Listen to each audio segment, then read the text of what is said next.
अभी हो गए रेडी। इंश्योरेंस ऑम्बुड्समैन वहाँ पर जाके पेपर्स लेके आएंगे, जो पेपर्स हमने उधर सबमिट किए थे। और वो सारे पेपर्स लेके हमको लॉयर को देने हैं ताकि हमारा काम आगे बढ़ सके। मैं आपको इसके बारे में पूरी स्टोरी बताऊंगा और जो भी हुआ है। थोड़ा टफ टाइम है, देखते हैं। मैं आपको पूरा एक्सप्लेनेशन दूंगा और आपको ये भी बताऊंगा कि कैसे इन सब चीज़ों से बचें, क्योंकि हमको नॉलेज ना होने के कारण हमको बहुत कुछ सहना पड़ता है। और जिस चीज़ों से मैं अभी सफ़र कर रहा हूँ, मैं नहीं चाहता कोई और सफ़र करे, क्योंकि जब डिफ़िकल्ट टाइम आता है तो कोई पास में नहीं होता भाई। बहुत मुश्किल होता है चीज़ें काटनी और बहुत मुश्किल होता है चीज़ें करनी जब आपको नॉलेज ना हो। सो मैं ट्राई करूँगा कि आपको बेस्ट नॉलेज दे पाऊँ, जो भी मेरे मतलब जो मेरे को पता है उसके बारे में। मिलते हैं, अभी जाते हैं। एक तो ये मूंछ खड़ी नहीं होती आजकल, ठंड में ये भी ठंडी हो गई। मिलते हैं जल्दी, बहुत काम है। नहीं करेंगे तो हमारे साथ तो वैसे ही धोखा हो गया, फिर धोखा हो जाएगा। जल्दी जाके आते हैं। चाय रेडी हो रही, फटाफट चाय पीना। पहले हमें ICICI बैंक में काम है, NOC निकाल के देनी है कार की, वो कर लेते हैं पहले बैंक में, फिर आगे चलते हैं।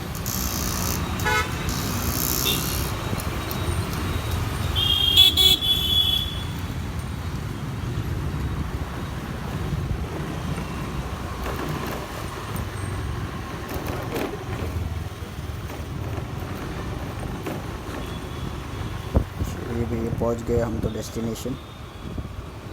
यहाँ पर है insurance ombudsman Fatima Akhtar court. गाड़ी पहले पार्किंग में लगा देते हैं, वरना फिर वॉचमैन करेगा वो भैया उधर लगा दे रहे अपनी पार्किंग।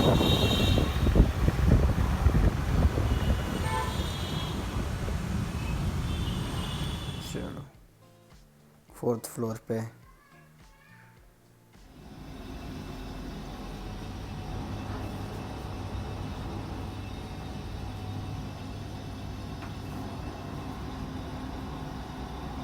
खुल जा सिम सिम।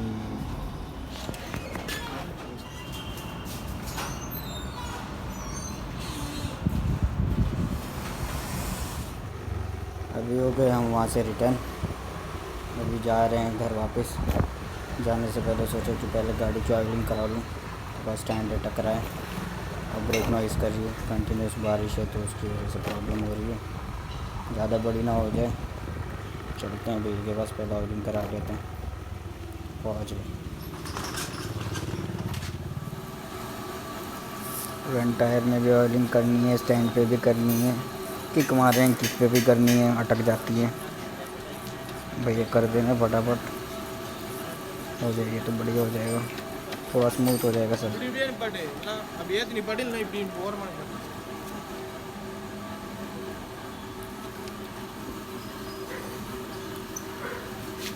इंश्योरेंस ऑम्बुड्समैन ने जो पेपर सबमिट किए थे वो वापस नहीं मिले, तो हमें नया प्रिंट आउट निकालना पड़ेगा, तो वो हम सबमिट करेंगे। पहुँच गए प्रिंटिंग शॉप पे, करा लेते हैं प्रिंट। ये रेडी हो गए हैं, चेक कर लेता हूँ। अब तो ठीक रहे, चलते हैं सबमिट करते हैं जाके उनको। ये हमारी शाम की चाय। तो अभी हम जाके आ गए इंश्योरेंस ऑम्बुड्समैन।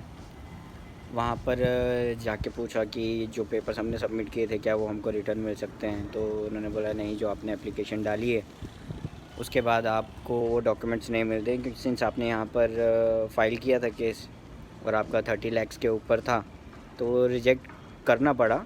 ऐसे होता नहीं है, बट 30 लाख के ऊपर हो तो रिजेक्ट करना पड़ता है उन्हें। ये रूल्स एंड रेगुलेशंस हैं इसके, इंश्योरेंस ऑम्बुड्समैन के।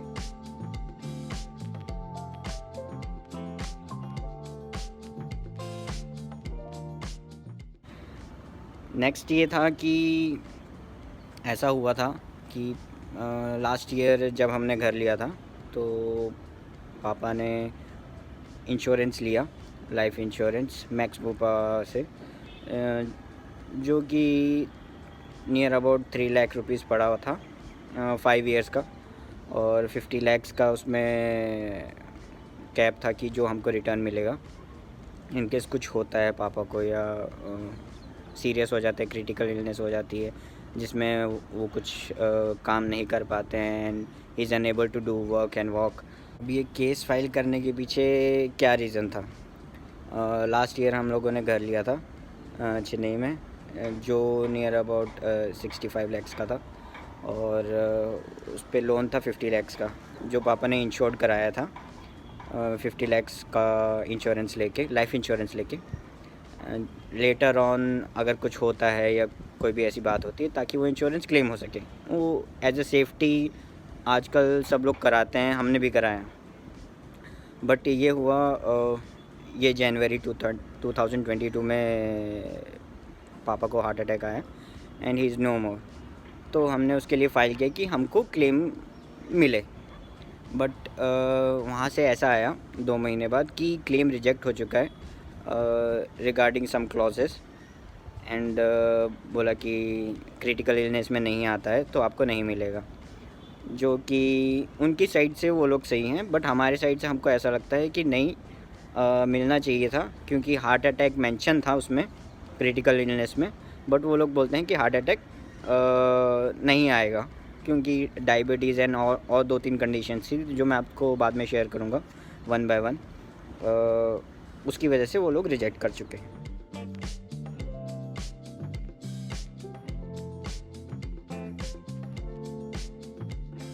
तो जब रिजेक्ट हो गया तो उसके बाद ग्रीवेंस में आप कंप्लेंट डाल सकते हैं कि हमको ये सेटिस्फैक्ट्री नहीं लग रहा है, आपने जो क्लेम डिनाई किया है इसके रिगार्डिंग हम उसको रीअप्रोच कर सकते हैं। तो ग्रीवेंस में हमने मैक्स में रीअप्रोच किया, नहीं 3 से 4 महीने मैंने कंटिन्यूस मेल किए जिसमें उन्होंने रिप्लाई किया कि नहीं, स्ट्रांगली वो लोग इस चीज़ को मना करते हैं कि क्लेम नहीं दे सकते हैं वो लोग, और क्लेम डिनाई ही रहेगा, उनका जो फ़ैसला है वो परमानेंट है।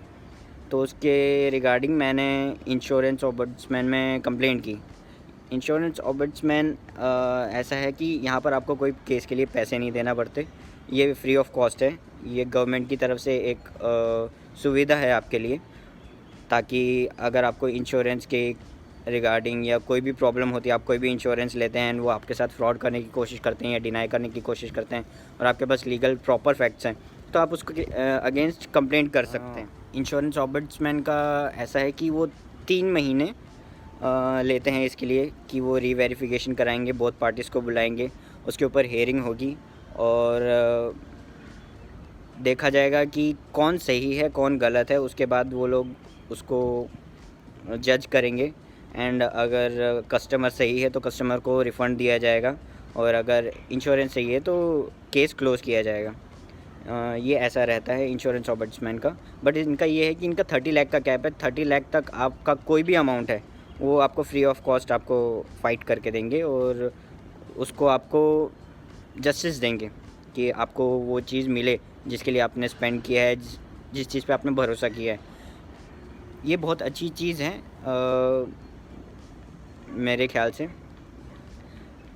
बट अगर आपका 30 लाख के ऊपर है तो आपको कंज्यूमर कोर्ट में ही जाना पड़ेगा, जहाँ पर आपको इसके अगेंस्ट केस फाइल करना पड़ेगा। तमिलनाडु में रूल्स एंड रेगुलेशंस डिफरेंट है, महाराष्ट्र में रूल्स एंड रेगुलेशंस डिफरेंट है, बेंगलोर में, हैदराबाद में।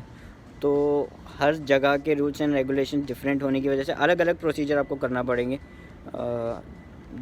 जोन से स्टेट का जो रूल्स एंड रेगुलेशन आपको उसके हिसाब से फॉलो करके आपको वो डॉक्यूमेंट ला के सबमिट करना पड़ते हैं। सिंस लीगल हायर के लिए तमिलनाडु में 15 to 20 डेज़ लगते हैं डॉक्यूमेंट सबमिट करने के बाद, एंड महाराष्ट्र में आपको केस फाइल करना पड़ता है कोर्ट में लीगल हायर के लिए या सक्सेशन सर्टिफिकेट के लिए। ये सब चीज़ें ऐसी हैं कि आपको इसके बारे में तभी पता चलता है जब आप उस फेस में आते हैं। उसके अलावा आप कभी ऐसा कोई चीज़ सोचते नहीं है कि ऐसी कोई चीज़ होगी तो क्या होगा। इसीलिए मैं जब व्लॉगिंग अभी मैंने जब रिसेंटली चालू की तो मैंने सोचा था कि मैं ये शेयर करूँगा ताकि लोगों को पता चले। अभी तो मेरा केस मुझे कंज्यूमर कोर्ट में ही लेके जाना पड़ेगा।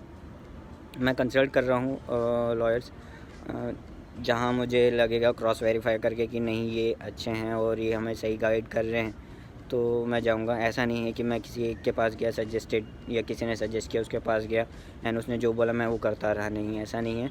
ऐसा करना भी नहीं चाहिए आपको। सिंस आप सफ़र कर रहे हैं, आपको ये चीज़ है कि आपको हर किसी से पूछना चाहिए, पूछ लेना चाहिए। करो अपने मन की, भले पूछो सबको, तो क्रॉस वेरीफाई कर लें। 2-3 जनों को पूछने में कुछ नहीं जाता है, पूछ के आपको नॉलेज ही बढ़ती है। तो मैं वही कर रहा हूँ। मैं अभी पूछ के मैं अब कंज्यूमर कोर्ट में फ़ाइल करूँगा। मैं आपसे शेयर करूँगा कि मैं क्या क्या कर रहा हूँ, क्या क्या मुझे फेस करना पड़ा, क्या क्या आप ना करें। तो ये चीज़ से एक नॉलेज एनवायरनमेंट बढ़ता है, और जिसको भी जो भी नॉलेज है, अगर इसके रिगार्डिंग किसी और को ज़्यादा नॉलेज है तो आप मुझसे शेयर कर सकते हैं, आप मुझे बता सकते हैं। कमेंट में डाल दीजिए, मैं कमेंट पढ़ूँगा, तो मैं ज़रूर उस चीज़ को फॉलो करने की कोशिश करूँगा। बाकी किसी के साथ ऐसा ना हो, सब अच्छे से रहें, सब अपनी सेहत का ध्यान रखें। सेहत का ध्यान नहीं रखने की वजह से बहुत सी चीज़ें फेस करना पड़ती हैं, आपको नहीं, जो आपके पीछे रहते हैं उनको। आई होप आप समझ रहे होंगे। ये चीज़ मैं इसलिए शेयर कर रहा हूँ क्योंकि मैंने व्लॉगिंग स्टार्ट की सिंस इन सब चीज़ों की वजह से मुझे काम करने का मौका नहीं मिला। मैं जॉब करने अगर जाता भी हूँ तो कोई ना कोई काम ऐसा आ जा रहा है जिसकी वजह से मेरे को यहाँ से वहाँ दूसरे स्टेट ट्रैवल करना पड़ रहा है। और किसी को पता नहीं होता है कि अगर जैसे किसी की डेथ हो जाती है आपकी फैमिली में, तो उसके बाद क्या क्या प्रोसीजर्स रहते हैं लीगली। ये मेरे लिए फ़र्स्ट टाइम था। तो आज का व्लॉग हम यहीं एंड करते हैं। नेक्स्ट वीडियो के साथ मिलेंगे, FYI वीडियो के साथ, ताकि मैं आपको इन्फॉर्मेशन दे सकूं। साथ साथ में व्लॉगिंग तो अपनी चल ही रही है।